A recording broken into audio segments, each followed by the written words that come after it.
18 साल बाद राहु फिर से एक्वेरियस में आ रहा है।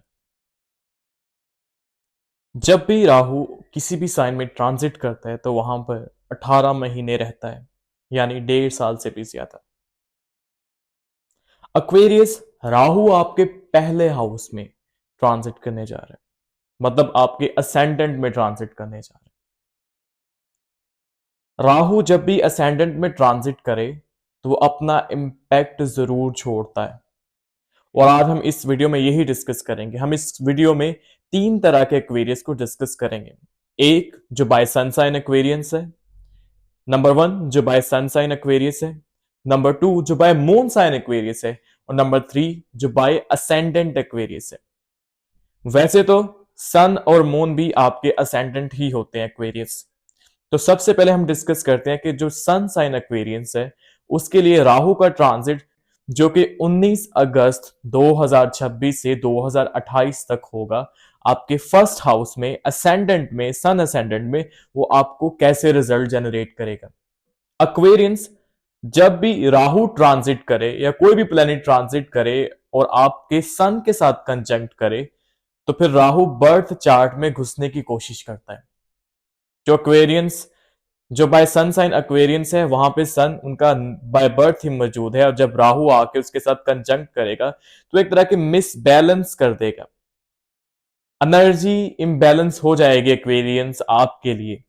एक्वेरियंस जब भी राहु ताले से गुजरता है, आपके असेंडेंट से गुजरता है, तो सबसे पहले वो आपकी एजुकेशन पे नेगेटिव इंपैक्ट देता है।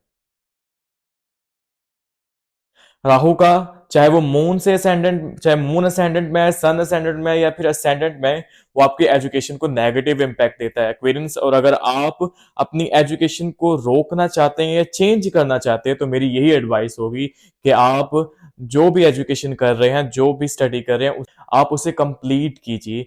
और इस सीजन में उसे छोड़ना आपके लिए एक बेवकूफी होगी, क्योंकि जब भी राहु असेंडेंट से गुजरता है तो सबसे पहले वो आपकी एजुकेशन पे इंपैक्ट देता है। एक्वेरियंस जो सन साइन है उनके लिए, क्योंकि सन एक्वेरियस में वीक ही होता है, राहु जब वहां पे उसे कंजंक्ट करेगा, और एक्वेरियंस जब भी राहु एक्वेरियस में आता है तो वो रॉयल हो जाता है। इसे हम एक टर्म यूज करते हैं, रॉयल राहु कहते हैं। और राहु जब भी सन के साथ कंजंक्ट करेगा एक्वेरियंस, वो आपको नेगेटिव इंपैक्ट देगा। एक्वेरियंस सन आपके फादर को रिप्रेजेंट करता है, जब राहु उसके साथ कंजंक्ट करेगा तो हो सकता है कि फादर को नेगेटिव इंपैक्ट झेलना पड़े। 7वां लॉर्ड है और आपके फर्स्ट हाउस में बैठा हुआ एक्वेरियंस, तो आपके रिलेशनशिप को भी यहां पे राहु डिस्टर्ब करने वाला है। जब भी सन नेगेटिव होता है ट्रांजिट में तो इंसान कंफ्यूजन में चला जाता है, इंसान रेस्टलेस हो जाता है, इंपल्सिव हो जाता है, उसे पता नहीं चलता कि क्या डिसीजन करना है और क्या नहीं करना। तो एक्वेरियंस आप जो भी बिजनेस, जो भी स्टडी कर रहे हैं, मेरी यही एडवाइस है कि आप उसे कंटिन्यू करें, उसे चेंज करने की जरूरत नहीं है। अगर राहु को हम वर्गो का लॉर्ड माने तो वो 8वें का लॉर्ड आपके फर्स्ट हाउस में आ रहा है एक्वेरियंस।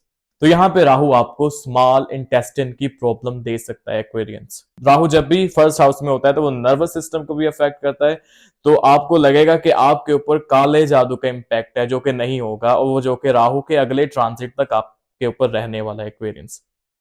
एक्वेरियंस अगर मैं राहु की रेमेडीज आपको बताऊं तो आप सरसों का तेल डिनोट कर सकते हैं, आप 7 तरह की दालों को मिक्स करके सदके में दे सकते हैं, और कंबल या ब्लैंकेट भी किसी को सदके में देना राहु के नेगेटिव इंपैक्ट को कम करता है। अब हम बढ़ते हैं उन एक्वेरियंस की तरफ जो बाय मून साइन एक्वेरियंस है। जब भी राहु किसी भी असेंडेंट से गुजरता है, जब भी किसी भी असेंडेंट में ट्रांसिट करता है, चाहे वो मून है, सन है, या फिर आपका टाइम असेंडेंट है, तो राहु यहां पे आपको नेगेटिव इंपैक्ट देते हैं। सबसे पहले आपकी एजुकेशन के लिहाज से आपको कंफ्यूजन में रखेगा कि आपको ये चीज करनी चाहिए या नहीं करनी चाहिए, और आपको लगेगा कि आप चीजें बीच में छोड़ दें। तो क्वेरियंस बाय मून साइन मेरी आपको यही एडवाइस होगी कि आप अपनी एजुकेशन को, अपने ड्रीम्स को, अपने गोल्स को कंटिन्यू रखें।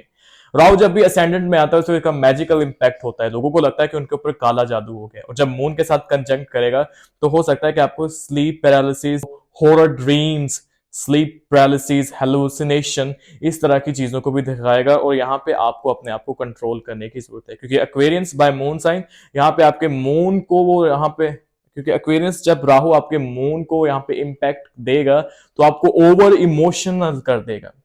छोटी छोटी बात पर आप रोना शुरू कर देंगे, छोटी छोटी बात पर आप देखेंगे कि बिला वजह ही आपकी आंखों में से आंसू आना शुरू हो जाएंगे। तो एक्वेरियंस, ये वीडियो मैं इसलिए पहले बना रहा हूं ताकि आप इन चीजों को याद रखें और आप अपने आप को कंट्रोल कर पाए। जब भी मून आपके चार्ट में राहु से नेगेटिव होगा तो वो आपको स्टमक प्रॉब्लम देगा, वो आपको डायबिटीज दे सकता है, और ऐसी डिजीज जो पानी से बॉडी में फैलती है उन सब को राहु यहाँ पे एक्टिवेट कर देगा एक्वेरियंस। लेकिन अगर बाय बर्थ आपका मून साइन जो एक्वेरियस में है कहीं वेल प्लेस्ड है, या उसे किसी जुपिटर या उसे कोई या उसे दोनों बेनिफैक्टर्स की ट्राइन है, जुपिटर और वीनस की ट्राइन है, तो फिर यहाँ पे राहु के नेगेटिव इंपैक्ट आपके असेंडेंट में कम होंगे। वो एक्वेरियंस जो बाय असेंडेंट एक्वेरियंस है उनका कोई प्लेनेट भी असेंडेंट में नहीं है और सैटर्न स्ट्रॉन्ग है, उनके लिए यहां पे राहु पॉजिटिव इंपैक्ट देगा। फर्स्ट हाउस में जाके वो आपको शार्प माइंडेड कर देगा, एक तरह का इवल जीनियस बना देगा, आप शॉर्टकट ढूंढना शुरू कर देंगे एक्वेरियंस। लेकिन बाय असेंडेंट जो एक्वेरियंस है उनको मेरी ये एडवाइस रहेगी कि आप किसी भी शॉर्टकट के पीछे ना भागे, क्योंकि जब भी राहु फर्स्ट हाउस में होता है और उसका पॉजिटिव इंपैक्ट लगता है तो इंसान को लगता है कि दुनिया जहान में सिर्फ मैं ही मैं हूं और कोई कुछ भी नहीं। उनको लगता है कि सारी चीजें उनके हक में हो रही हैं, लेकिन जैसे ही राहु यहां से निकल जाएगा फिर उनको पता चलेगा कि उन्होंने अपने 18 महीने वेस्ट कर दिए। तो आपको किसी भी काम, किसी भी चीज में वाइसली एक्ट करना होगा। तो फिर एक्वेरियंस, मेरी एडवाइस ये होगी कि किसी भी तरह का शॉर्टकट के पीछे आप ना भागिए। राहु आपके 5वें में एग्जॉल्ट करता है, फर्स्ट में बैठा हुआ, तो ये आपको गैम्बलिंग की तरफ, गेमिंग की तरफ, इस तरह की चीजों पे लेके जाएगा और आपको लगेगा कि आप इन्हीं रास्तों से अर्निंग शुरू करें। लेकिन यहाँ पे राहु एक अरसा गुजारने के बाद नेगेटिव इंपैक्ट भी देगा, क्योंकि राहु इस शेडो प्लैनेट है और राहु के अपना कोई बॉडी स्ट्रक्चर नहीं है, तो वो आपके लिए एक इल्यूजन, एक कंफ्यूजन का पीरियड होगा।